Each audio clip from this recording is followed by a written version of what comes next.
va bene roba me, chissà. Si può imparare a te pigliare. Oppure adesso fai morire. Guardati in tuo specchio, sii contente come si.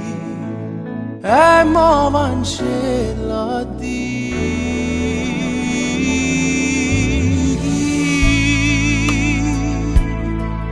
ti va bene roba me, chissà.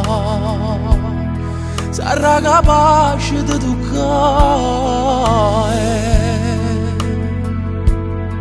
e di toccare come vuoi tu, come 100 volte che tu mi dicesti sì, che sta cancella a te.